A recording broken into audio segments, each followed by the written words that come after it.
Given that in every adult's life, we all have to deal or manage money.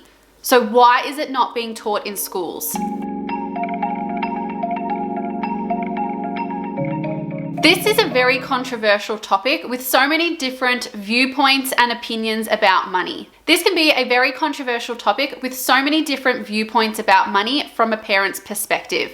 This is why sometimes it can be really complicated to implement programs like teaching kids about money in schools. In saying that though, because it is something that every adult experiences in their lifetime, shouldn't it be a no-brainer to teach children how to manage money, how to work hard for money, how to save, and also how to give? According to savings.com, 40% of adults have lost sleep due to money concerns. And around 60% surveyed admit to feeling stressed about it at some point. This is a topic that I am so passionate about. It is why I kind of started YouTube, to first off educate or to talk about it with adults and then start to go down the road to teaching children. We all have very different opinions and ideas around money, and that's okay. However, I think that if it is something that we all have to deal with in our everyday life, why is it not being taught early enough so then students do not end up in large amounts of debt when they become an adult? Let's talk about first off why it's important to teach all children about money. Firstly, we need to be teaching children the value of money. It's not something that grows on trees, which is a very big saying, but teaching children how money is earned and how money is spent is something that is extremely important. We need to be teaching children the time and cost value of items. So as a teacher, I would be talking to my children or to my students about, okay, well, if you were earning $30 per hour and you wanted to buy a game that was $90, that means that you would actually have to work 3 hours in order to pay for that game. Putting time and cost related to each other will give students a better understanding of why things either cost so much or what you actually need to do in order to be able to purchase that item. The next one is hard work. So it's really important to teach children that money isn't just ever given to you. The majority of people don't just come into a large sum of money. They have to work really hard in order to get a good income and to save up lots of money to be able to purchase nice things. A lot of the time, things are just given to young children these days. And unfortunately, some students don't understand how hard it can be for parents to pay for a particular item. I was having a conversation with my students the other week about hoodies, and one of them said, oh, mine cost $120, which isn't a lot. And I said to them, $120 is a lot of money. You're not wearing that outside because you're going to get it dirty and potentially ruin it. $100 is a lot of money to some people. So putting in perspective, okay, well, if you want to buy a particular item, you need to work hard in order to get it. It's called delayed gratification that some students need to be able to learn to be able to have the value and understanding about money. The next one is saving. So again, picking a particular item, saying how much it will cost, and then determining or telling the student you need to work X amount of hours or you need to be able to save up X amount of dollars in order to be able to purchase that item. We are not always able to just go out and purchase whatever we want. Sometimes we need to come up with a saving strategy in order to buy that item. It's also really important that students have an understanding of savings so then they don't get into credit card debt. I asked my students a couple of months ago as well about credit cards, and every student did not understand what a credit card was. They assumed that the money that was being spent on a credit card was their parents', where they didn't actually understand that the money came from the bank and then the parents actually had to owe the money back to the bank. They were blown away by this, and they even asked me, they were like, do you have a credit card? And I said, yes, I used to, however, I don't anymore because I never want to owe money to anybody. And while I don't ever put my personal opinions or my own personal ideas into my classroom, I think it's really important for students to understand what real life situations can look like. So that's why I don't mind talking about these kinds of things with my kids. I don't mind talking about savings, and that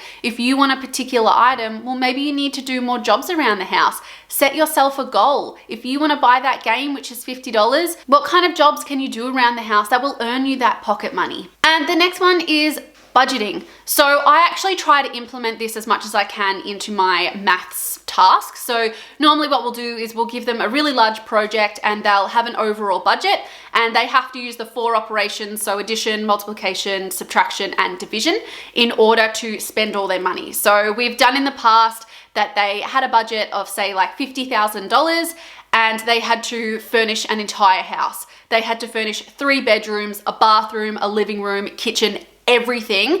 And the comments that came from those students were, wow, I didn't know how expensive items were, or wow, I didn't actually know how much my parents pay for things around our house. And those kinds of comments were really reassuring to me that kids need to be learning about money in schools. A budget is also a really great way for kids to understand, well, if you were given this amount of money, how are you going to divvy it up to be into a splurge account so then you can spend on whatever you want, into a savings account, and also to a giving or a donation account. I think it's also important to not only teach children how to earn money, how to save, but also how to give back.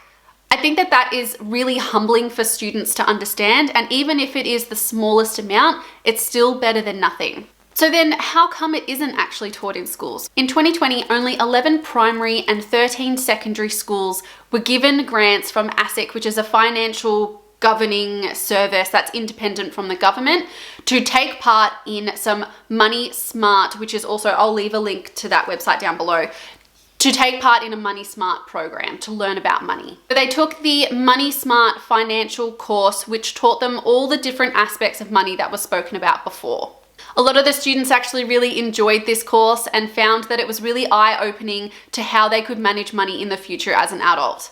There is another reason as to why money isn't taught in schools, and that is because a lot of people believe that it is solely the responsibility of the parent to be teaching their child about money. However, I have to disagree with this. The reason why I disagree with this is because not every family's financial situation is the same. Some children grow up learning the same poor habits that their parents implement with money, therefore meaning that their child will go into debt if their parents go into debt. They're more likely to copy those habits of the parents if they are good and if they are bad. It is really unfortunate that those students that come from high socioeconomic and low socioeconomic statuses, they don't sometimes receive the same financial education as what they should. Children often follow in their parents' footsteps. In saying that though, you can be extremely wealthy and have very poor financial habits. Even if your parents earn a large income, but they put everything on the credit card, as an adult, you're more than likely going to follow in their footsteps. Whereas if someone comes from a low socioeconomic family and they don't have a credit card, they pay for everything outright, they're super frugal and they love to save, those students or those children will more likely then follow their parents in those footsteps. So I think it needs to be equal for everybody, and everyone needs to get a very similar education around money. So then when they are an adult or when they are older, when they start their first job, they have an understanding of how to budget and save their very own income. So what are the benefits of teaching children about money? Well, first of all, awareness. They have a bit more awareness on how hard parents actually have to work in order for them to have the lifestyle that they have. I think it makes children a bit more grateful when they realize how much things cost and how much money their parents actually spend on them. Like I said, when we did the project a couple months ago or last year, the children were absolutely blown away with how much a couch costs. They were also really blown away with how much it costs to even furnish a bedroom. They had no understanding about the price of particular items that are just in their household. It also means that when they become an adult or when they start their very first job, they can get into good money habits early. So if we are educating them about saving and saying, well, if you earn a certain amount of money, you need to be putting some of that away to savings. If we educate our children about that and our students about that, they're more likely going to be starting this early on in life rather than realizing, in their 30s or 40s or 50s, that they then need to start saving. Another great point is that they will more likely not get into debt, which I'm not really sure is a factor as to why it's not being taught in schools. It could be a bit controversial for me to say this, but maybe governing bodies and big four people, aka the banks, they really rely on people to have debt in order for them to actually function and for them to actually have a business. So I'm not really sure, and please don't quote me on this and come for me for this at all, but I think that we need to be teaching and talking about credit cards and the impact of having a personal loan and the impact of having a mortgage and what actually having a mortgage looks like and how do you actually apply to get a credit card. Why are you applying to your credit card? Having open and honest conversations with children about the effects that having a credit card or having a loan can impact children on. What would financial literacy actually look like in school? So we've talked about the benefits, we've talked about why it's important, but what would it actually look like? So I was having a look on the Money Smart website and the savings.com.au website, and there are certain topics that need to be split up between primary and secondary schools, purely based on maturity and the understanding around particular topics. However, it isn't just learning about the cost of money. It's also learning about the value and hard work that it takes in order to manage your money. So certain things to be taught in schools are the value of money, the 3 buckets that you should have, which is savings, splurge, and give. Time versus money. So if an item costs a certain amount, how much work do you need to do in order to be able to pay for that item? How to create a budget and implementing financial goals and figuring out how you're going to achieve them. Creating wealth through investments, which again, I know a lot of people don't believe in investing and they just believe in saving, but having that conversation about, well, what investing is, what compound interest is, and the power of compound interest.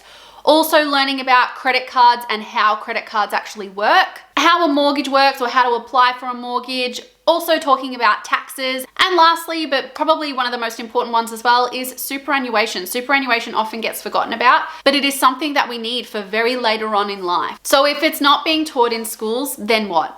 Scott Pape, who actually wrote the very famous The Barefoot Investor, is actually campaigning for financial literacy to be taught more in primary and secondary schools. And he has created a program called the Money Movement, which teaches all the different aspects of financial literacy to both primary and secondary students. His program actually focuses on the power of working, saving, splurge, and giving. His program is actually aimed at different age groups, which is what I mentioned before. So for primary schools, his program has the focus of working. It also talks about the power of saving, splurge, and also giving. With high schoolers, their topics are a little bit more complex, talks about how to get a job and all the different aspects of having a job, such as tax and superannuation, and also setting up your savings bucket accounts. This program is something so fantastic. I will leave a link down below. He is petitioning to the states at the moment. The only state currently that has implemented even something like this is New South Wales, and it is only in a select few schools. I would really love to see this come into primary schools. I'm putting it out to you, Scott Pape, if you are actually watching this video, or if anyone who is watching this video that would like to implement this in schools, you've got my approval. I'm on board. I would love to teach this to children. That's actually one of the reasons why I got into teaching anyway, was to educate kids on how to manage their money. So if you are watching and you need some help, feel free to hit me up. I will be more than happy to help you and to persuade the government to implement these kinds of programs into our primary schools. Let me know down below what you think. Are you on board with this? Is this something that you would like to have into our primary schools? Or is this, as a parent, something that you only want the responsibility for? I would really love to know why. So if you are on the, well, it's only up to the parent to teach it, why? I know that as teachers, we have so much on our plates already, and it's just putting more and more into the curriculum. These are things that as adults, we wish that we were taught at school. So many people, and I've seen it all on Instagram and on TikTok and on websites and blogs and everything, they would be in such a better financial situation if they were taught these kinds of things at school. I'm so passionate about this topic. It's just absolutely ridiculous. I think that even if I had have known a lot of these things, I would have definitely started investing earlier. I'm only really now starting my investment journey, and I'm 30, which isn't late at all. But if I had known this when I was so much younger, even with my first job, I would be in such a different financial situation now than if I had started earlier. Also, again, if you would like to sign the petition for Scott Pape to have this money movement program implemented in the schools, I will leave the link down below and you can go and sign your name. Let me know if you actually do sign the petition on my Instagram. I would love to know. Alright guys, that is it for today's video. Please let me know what you think down below. I'm extremely curious. Otherwise, I will see you sometime in the very near future, everyone. Thanks for watching. Bye!